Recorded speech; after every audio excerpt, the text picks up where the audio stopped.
Une femme charismatique, c'est aussi une femme qui a un charme irrésistible. Bonjour et bienvenue sur ma chaîne. Je suis vraiment très heureuse de vous retrouver aujourd'hui dans cette vidéo. Je souhaite la bienvenue à tous les nouveaux abonnés. Merci également de votre fidélité. Et pour celles qui ne me connaissent pas, mon nom est Catherine et j'aide les femmes en particulier à retrouver leur confiance, à rayonner davantage et à devenir charismatiques. Donc aujourd'hui, nous allons parler du charme.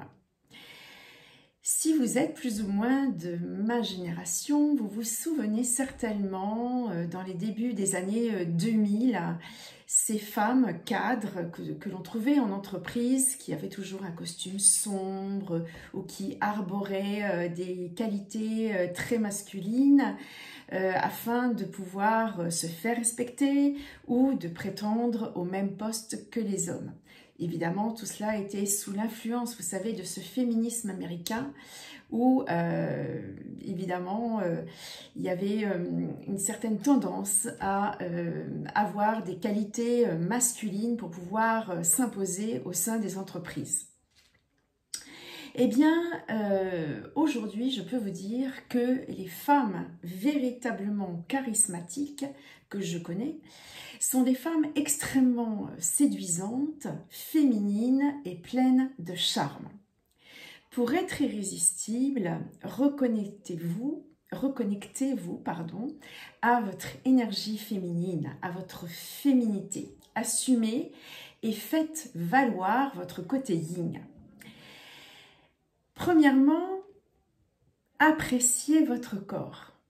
La société, le regard des autres nous met une vraie pression. Or, la beauté est subjective. D'ailleurs, en fonction des pays, les critères de beauté ne sont pas les mêmes. La priorité, c'est de vous sentir bien dans votre peau et d'apprendre à mettre en valeur votre physique. Et pour avoir envie, évidemment, de le mettre en valeur, il faut commencer par l'aimer et par l'apprécier. À ce propos, j'ai préparé toute une série d'exercices à mettre en œuvre pour arriver à cet objectif d'aimer son corps, de s'aimer soi-même, et je vous en ferai part prochainement. Dans votre gestuelle, soyez et restez féminine. Le langage du corps, quand on est une femme, est très important et il est unique. Rien à voir avec le langage du corps dans le charisme masculin. Sachez comment placer vos jambes, comment placer vos bras. Ayez une gestuelle souple, gracieuse. Dans votre attitude, essayez d'être sensuelle, douce, délicate, mais naturelle. Évidemment, hein, ne surjouez pas ce côté un petit peu trop en allant trop vers le sexy, car au contraire, cela pourrait faire vulgaire. Donc, pour être féminine, connectez-vous à votre corps. Soyez alignée, soyez ancrée. Dans votre regard, dans vos yeux, on doit pouvoir discerner un sourire chaud, amical, plein d'intérêt pour l'existence des autres. Le deuxième point, c'est habillez-vous avec des vêtements qui vous mettent en joie. Quand on s'habille, on se présente au monde avec ce que l'on porte. Et je sais évidemment que certaines personnes se moquent de savoir si elles sont bien habillées ou pas. Mais qu'on le veuille ou non, voire même de manière inconsciente, on va instinctivement avoir une impression sur quelqu'un en fonction de la manière dont il s'habille. Si vous voulez être séduisante, allez au-delà du fait de simplement couvrir votre corps, allez jusqu'à avoir envie de vous célébrer, avoir envie de vous sentir bien, de vous sentir belle ou tout simplement de vous sentir femme. Ayez quelques vêtements dans lesquels vous vous sentez séduisante. Donc, bien sûr, le fait de s'habiller avec tel ou tel vêtement va être selon votre définition de la féminité ou de l'élégance et en fonction des jours que vous vivez. Vous pouvez avoir envie d'un super tailleur avec des talons et puis d'autres jours avoir envie d'une robe de couleur pour laisser ressortir votre côté féminin. Nous les femmes, contrairement aux hommes, nous avons la chance d'avoir un choix très large. Donc profitez-en. Je vous invite d'ailleurs à choisir non pas des vêtements de marque ou des vêtements chers, extrêmement chers. Vous pouvez vraiment trouver de belles choses dans des prix abordables. Mais ce doit être surtout des vêtements dans lesquels vous vous sentez bien et vous vous sentez belle et dans lesquels vous vous sentez femme selon votre définition. Pour certaines, ça va aussi passer par le maquillage ou par les soins que vous apportez à votre visage. Bref, je m'habille pour me fêter tous les jours, pour me mettre en valeur et non l'inverse. Et ça n'est pas pour se camoufler. Dites-vous, je laisse ressortir de moi la femme exceptionnelle que je suis. Selon votre humeur et selon votre rapport à la féminité que vous avez, les vêtements vont montrer de vous ce que vous avez envie de montrer, mais surtout ce que vous avez envie d'être. Sachez quelle femme vous voulez incarner avec joie. Les vêtements doivent vous célébrer et ne doivent pas venir vous cacher. Et comme je sais qu'il y a certaines jeunes femmes qui m'écoutent, et d'ailleurs j'en suis ravie et je les en remercie, ne vous camouflez pas dans vos vêtements. Je vois trop de jeunes femmes en noir avec des vêtements oversize. Évidemment, il y a eu un phénomène de mode, mais assumez votre corps et mettez-vous en valeur, sans vulgarité surtout. Et en termes de budget, ça ne va rien changer en réalité. Donc, c'était le point des vêtements. Maintenant, je voudrais parler de votre allure. Ayez de l'allure. La démarche doit être altière. Vous n'êtes pas recroquevillé sur vous-même. Quand vous êtes recroquevillé, on peut percevoir le poids de vos incertitudes, de vos questionnements, de vos doutes, de vos peurs. Donc, redressez-vous. En fait, vos attributs vont au-delà de votre apparence. Vous ne cherchez pas à plaire. Vous êtes ancré, vous êtes centré et vous savez que vous détenez les clés en vous. La femme irrésistible ne cherche rien. Elle est dans la certitude, sûre d'elle, et du coup, elle attire. Donc, c'est une posture qui doit être absolument naturelle et qui vient de la confiance en vous. Quatrième point, soyez dans l'instant présent. Très important, soignez votre présence. Arrêtez de penser au passé. Arrêtez de penser à ce qui va se passer ensuite. Quand vous n'êtes pas seul, ne laissez jamais vos préoccupations personnelles prendre le dessus. L'autre doit vraiment avoir la sensation de vous avoir auprès de lui, auprès d'elle. Prenez plaisir à partager du temps avec l'autre. Soyez connectés au moment présent. Ne vous dispersez pas, ne papillonnez pas, dans tous les sens. Quand vous n'êtes pas présente à l'autre, ça se ressent et vous perdez en authenticité. Cinquième point, soyez un peu mystérieuse. La féminité n'est pas quelque chose de grossier, c'est quelque chose à la fois de doux, de puissant dans la présence. L'idée n'est pas de chercher à démontrer votre valeur, mais plutôt d'attirer. Vous n'êtes pas un livre ouvert.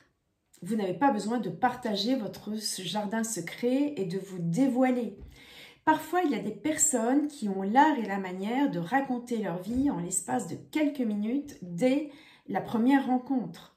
Non, lors des premières rencontres, gardez votre jardin secret. Vous ne pouvez pas parler à tout le monde de la même manière. Faites preuve de discernement.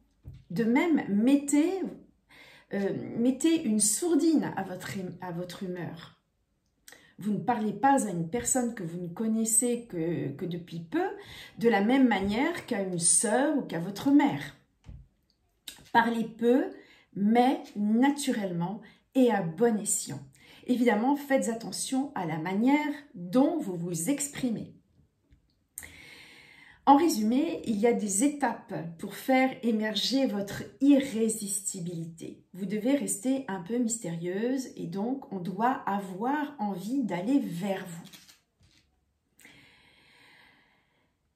6e point, apprenez à être vulnérable. Même si vous êtes une femme forte, même si vous êtes une femme puissante aux commandes de votre vie, soyez capable de montrer votre vulnérabilité. Montrez que parfois vous avez besoin de l'autre ou que vous avez besoin des autres. Être charismatique ne veut pas dire être en permanence la femme vaillante qui réussit tout, sur tous les fronts et qui n'a jamais de problème. Pas du tout. À titre d'exemple, il y a quelque temps, un jour, j'ai coaché une femme asiatique extrêmement charismatique, vraiment un modèle de charisme. Et je l'ai coachée pour un discours qu'elle devait prononcer en français devant un public francophone.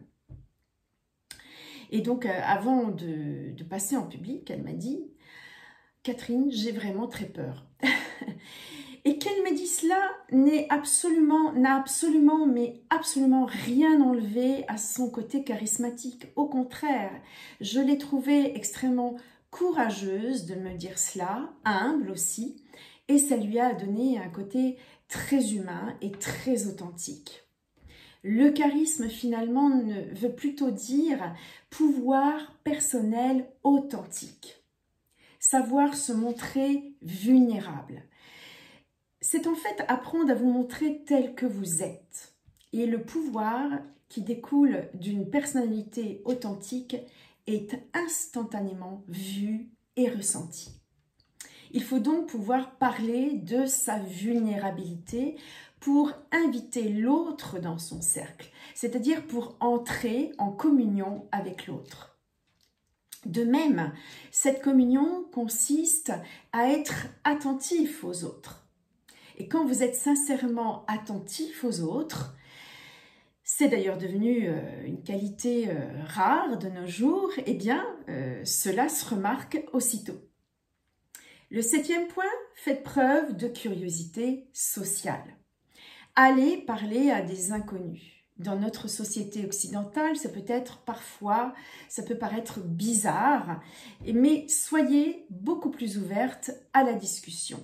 Ça peut être parler à la boulangerie, à une vieille dame qui attend avec vous. Peu importe ce que vous allez lui dire, créez de la discussion. Parlez à une personne que vous ne connaissez pas, peut-être la personne qui est assise à côté de vous dans le bus. Il y a plein d'occasions de créer du contact avec les gens. Et en réalité, ça n'est pas si fréquent. Mais je vous assure que paradoxalement, c'est beaucoup plus simple qu'il n'y paraît. Et c'est souvent très bien perçu. Vous gagnez en sociabilité, vous donnez du soleil aux gens et vous allez automatiquement en recevoir. En fait, ça va vous faire du bien. Voilà, tout simplement. Le 8e point, donner. Le fait de donner sans chercher à recevoir, donner des vêtements usagés par exemple, ou vous pouvez donner un sourire, renvoyer le ballon à un enfant quand il tombe à côté de vous.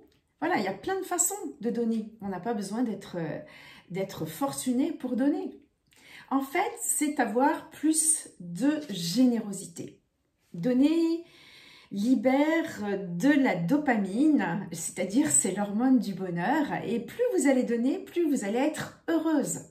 Le fait d'apporter du soleil aux gens, vous allez vous sentir beaucoup plus cohérente. Cela va vous donner beaucoup plus de sens à votre vie. Vous aurez moins d'attentes d'ailleurs envers les autres et moins d'attentes envers la vie en général. Ce que vous serez suffira à vous rendre heureuse. C'est aussi parce que vous serez dans cette nature d'abondance que les autres auront envie d'être à vos côtés. Voilà, et bien écoutez, c'était la vidéo du jour. Merci de votre attention, merci de liker, merci de vous abonner. N'oubliez pas que sous cette vidéo, vous trouverez mon e-book gratuit qui est un journal d'auto-soin et je pense pourrait vous faire du bien. Donc n'hésitez pas à le télécharger et je vous dis à très vite pour une autre vidéo. Prenez bien soin de vous. À la prochaine fois.